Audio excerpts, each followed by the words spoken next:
नमस्कार। आज हम मानव भूगोल मानव भूगोल के मूल सिद्धांत जो 12वीं क्लास का पहली बुक है उसका पहला चैप्टर मानव भूगोल प्रकृति विषय क्षेत्र के विषय में आज हम अध्ययन करेंगे। मानव भूगोल प्रकृति विषय क्षेत्र, जैसे बच्चों सभी को मालूम होगा कि ये क्या होता है कि जिसमें मनुष्य के भूगोल से जो संबंध है, मानव का जो संबंध है उसके बारे में, उसकी प्रकृति कैसी, उसका विषय क्षेत्र क्या क्या है, इसके बारे में हम इस चैप्टर में हम दिया गया हुआ है। और जैसा कि आपको लगता है कि पृथ्वी के दो प्रमुख घटक होते हैं, प्रकृति जिसमें भौतिक पर्यावरण आ जाता है, नदी है, पहाड़ है, जंगल है, और जीवन के रूप में जैसे मनुष्य की सम्मिलित है। तो इन दोनों चीज़ों के बारे में परस्पर आपस में जो संबंध होता है वो इस विषय में पढ़ा जाता है। अपने परिवेश के भौतिक और मानवीय घटकों की सूची बनाइए। भौतिक भूगोल भौतिक पर्यावरण का अध्ययन करता है। तो भौतिक भूगोल जो किसका अध्ययन करेगा, भौतिक पर्यावरण का अध्ययन करेगा। और मानव भूगोल जो है उसमें दोनों चीज़ आ जाती है। क्या क्या चीज़ आ जाती है, जैसे भौतिक और प्राकृतिक आ जाती है, और मानवीय जगत के बीच में भी आ जाती है। इनके बीच में जो संबंध होता है वो आ जाता है इसमें। मानवीय परिघटनाओं घटनाओं का स्थानीय वितरण तथा उनके घटित होने के कारण एवं विश्व के विभिन्न भागों में सामाजिक आर्थिक विभिन्नताओं का अध्ययन करता है। इस चैप्टर में मुख्य रूप से हम जो चीज़ें पढ़ेंगे उसके बारे में आपको बता देते हैं। एक तो इसमें जो महत्वपूर्ण चीज़ें होती है, मानव भूगोल की परिभाषाएं क्या है। दूसरा है इसमें 3 तरह के जो वाद दिए हुए हैं वो आपको पढ़ना है इसमें। पहले तो मानव का प्रकृतिकरण क्या है और प्रकृति का मानवीकरण क्या है। दूसरा संभववाद क्या होता है, नवनिश्चयवाद क्या होता है। तो ये चीज़ें तो इसमें पढ़नी है। और साथ में इसमें जो इसके क्षेत्र हैं और उप विषय हैं इसके, वो इस चैप्टर में हम लोग पढ़ेंगे। तो मानव भूगोल की जो मुख्य परिभाषा जो रेगजेल ने दी थी, इसने अपने एंथ्रोपोजियोग्राफी में लिखा था कि मानव भूगोल मानव समाजों और धरातल के बीच संबंधों का संश्लेषित अध्ययन है। इसका मतलब ये हुआ कि जो मानव भूगोल है, जो मानव समाज है और पृथ्वी की जो धरातल है, उसके बीच में जो आपस में जो संबंध बनते हैं वो मानव भूगोल में पढ़ते हैं हम लोग। फिर उसकी एक जो शिष्या थी एलन सी सैम्पल, उसने भी एक परिभाषा दी। उसने कहा कि मानव भूगोल अस्थिर पृथ्वी और क्रियाशील मानव के बीच परिवर्तनशील संबंधों का अध्ययन है। इसका मतलब ये हुआ कि जो मानव भूगोल है वो पृथ्वी में जो घटनाएं जितनी भी घटित होती रहती है, पृथ्वी में जो भी पर्यावरण है, प्रकृति है, और क्रियाशील मानव, क्योंकि मनुष्य हमेशा क्रियाशील है, हमेशा कुछ ना कुछ नया करता रहा है, तो उसके बीच में जो संबंध, परिवर्तनशील संबंध बनाए गए हैं, उसका जो अध्ययन हम लोग करते हैं वो इस मानव भूगोल की परिभाषा को उसने दिया था। अगला आता है कि मानव का प्राकृतिकरण और प्रकृति का मानवीकरण। ये बहुत इंपॉर्टेंट चीज़ है। जैसे सभी को मालूम होगा कि जो मनुष्य था आदिम काल से, वो जंगलों में रहता था, गुफाओं में रहता था, वो जंगलों में अपना जीवन बताता था। जिस तरह से प्रकृति उसको कहती थी उस तरह से अपना जीवन यापन किया करता था। वहाँ पे भी उसने देखा कि जो मनुष्य है वो गुफाओं में रह करके, कंदमूल खा करके प्रकृति को पूजा करता था, आग को पूजा करता था, वहाँ पे जो पर्यावरण को पूजा करता था, पहाड़ों को पूजा करता था, सूर्य की पूजा किया करता था। तो वो प्रकृति के हिसाब से ही चलता था हमेशा। पर जैसे जैसे मनुष्य का विकास हुआ, उसने अपने प्रौद्योगिकी का विकास हुआ, उसने प्रकृति के सिद्धांतों को समझा, तो वो उससे क्या बन गया, प्रकृति का मानवीकरण हो गया। तो इसमें हम देखते हैं कि मनुष्य अपने प्रौद्योगिकी की सहायता से अपने भौतिक पर्यावरण से अन्योन्य क्रिया करता है। यह महत्वपूर्ण नहीं है कि मानव क्या उत्पन्न और निर्माण करता है, बल्कि यह अत्यंत महत्वपूर्ण है कि वह किन उपकरणों और तकनीकों की सहायता से उत्पादन निर्माण करता है। प्रौद्योगिकी किसी समाज के सांस्कृतिक विकास के स्तर की सूचक होती है। मानव प्रकृति के नियमों को बेहतर से समझने के बाद ही प्रौद्योगिकी का विकास कर पाया।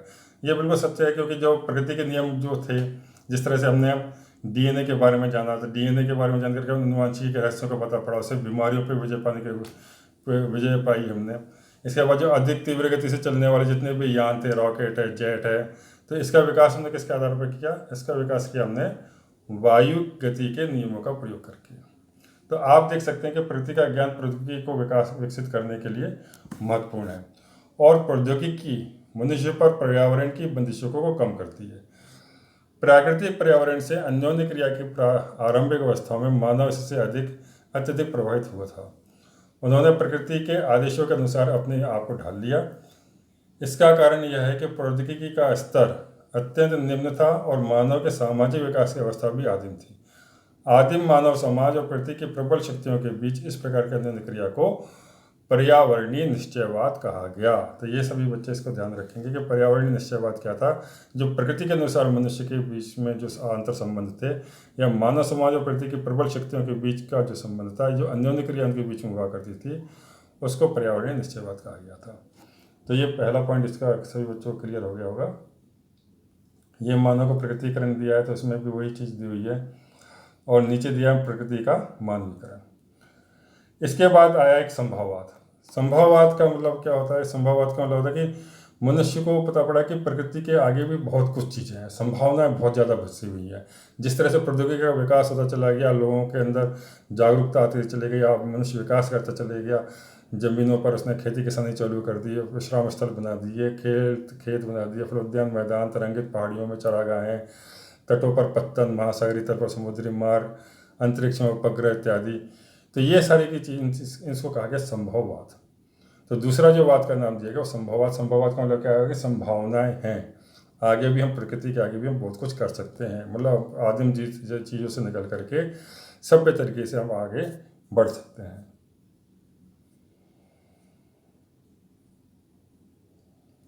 भूगोलवेत्ता ग्रिफिथ टेलर ने एक नई संकल्पना प्रस्तुत की है, जो दो विचारों पर्यावरणीय निश्चयवाद और संभववाद के बीच मध्यम मार्ग को परिलक्षित करती है।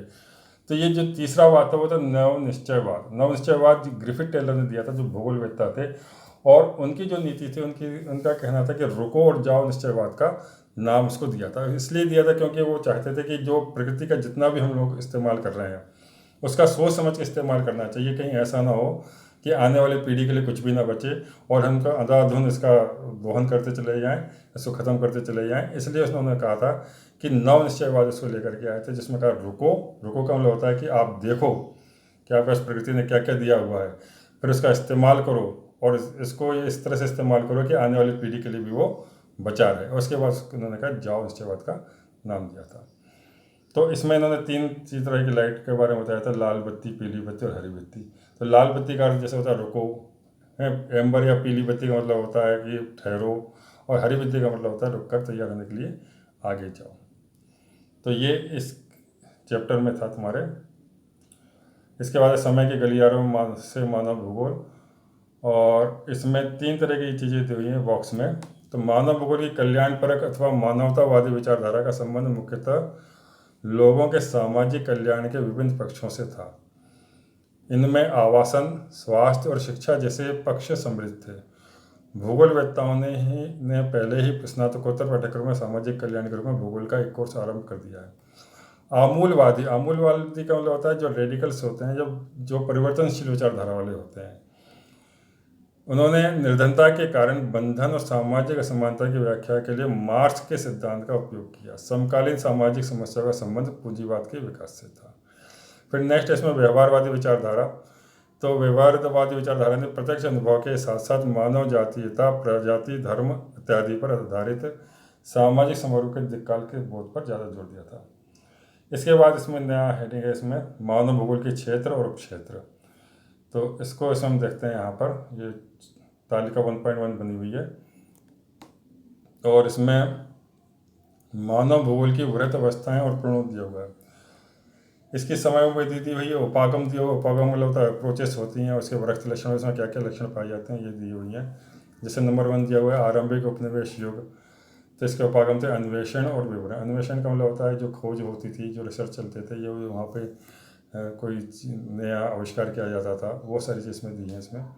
नेक्स्ट में उत्तर उपनिवेश युग, इसमें प्रादेशिक विश्लेषण दिया हुआ है। अंतर्युद्ध अवधि के बीच 1930 का दशक क्षेत्रीय विभाजन के बारे में बताया गया इसमें। 1950 से 1960 तक के बीच में स्थानिक संगठन था। 1970 का जो दशक था वो मानवतावादी, आमूलवादी और व्यवहारवादी विचारधाराओं का उदय था। तो 1970 के बाद ही हमारा मतलब जो जीवन यापन सही ढंग से शुरू हुआ था। 1990 का दशक है वो भूगोल में उत्तर आधुनिकतावाद के बारे में दिया है। इसमें वृत्त सामान्यीकरण तथा मानवीय दशाओं की व्याख्या करने वाले वैश्विक सिद्धांतों की प्रयोज्यता पर प्रश्न उठने लगे। अपने आप में प्रत्येक स्थानिक संदर्भ की समझ के महत्व पर जोर दिया गया इसमें। नेक्स्ट ये 1.2 तालिका, इसमें दिया है मानव भूगोल और सामाजिक विज्ञानों के सहयोगी अनुशासन। तो मानव भूगोल के क्षेत्र जैसे सामाजिक भूगोल में, इसमें हम क्या क्या पढ़ते हैं, इसमें देखो व्यवहारवादी भूगोल आ जाती है, सामाजिक कल्याण का भूगोल आ जाता है, अवकाश का भूगोल आ जाता है, सांस्कृतिक भूगोल है, लिंग भूगोल है, ऐतिहासिक भूगोल है, चिकित्सा भूगोल है। और नेक्स्ट नगरीय भूगोल, इसमें नगरीय अध्ययन और नियोजन किया जाता है। राजनीतिक भूगोल में निर्वाचन भूगोल और सैन्य भूगोल के बारे में है, यहाँ पर राजनीतिक विज्ञान, सैन्य विज्ञान की जानकारी ली जाती है। जनसंख्या भूगोल में जनांकिकी का मतलब जनसंख्या के जो आंकड़े होते हैं उसको जनांकिकी कहा जाता है। आवास भूगोल है, इसमें नगर ग्रामीण नियोजन है, इसके बाद आर्थिक भूगोल है, आर्थिक भूगोल में अर्थशास्त्र है। संसाधन भूगोल है, कृषि भूगोल है, उद्योग भूगोल है, विपणन है, पर्यटन, अंतर्राष्ट्रीय व्यापार, मतलब आर्थिक क्रियाकलापों से जो संबंधित होते हैं वो इस क्षेत्र में पढ़े जाते हैं। तो ये आपका फर्स्ट चैप्टर हो गया। और इसके कुछ क्वेश्चंस हैं जो सभी बच्चे बिल्कुल ध्यान से जरूर करें। एक तो जो प्रौद्योगिकी के विकास के लिए प्रकृति का ज्ञान किस प्रकार महत्वपूर्ण है, उपयुक्त उदाहरणों से तो स्पष्ट कीजिए। फिर इसके बाद इसमें संभववाद की अवधारणा को उपयुक्त उदाहरण द्वारा स्पष्ट करना है। नव निश्चयवाद विचार की व्याख्या उपयुक्त उदाहरणों द्वारा स्पष्ट करना है। निश्चयवाद के विचार की उपयुक्त उदाहरणों से व्याख्या करनी है तथा मानव भूगोल की जो दोनों परिभाषाएं हैं उसको करना है। तो मेन चीज़ें जो इसमें हमें पढ़नी है वो ये है कि एक तो आपको मानव का प्रकृतिकरण, प्रकृति का मानवीकरण, संभववाद, नव निश्चयवाद, ये इसके नोट्स बनाने हैं।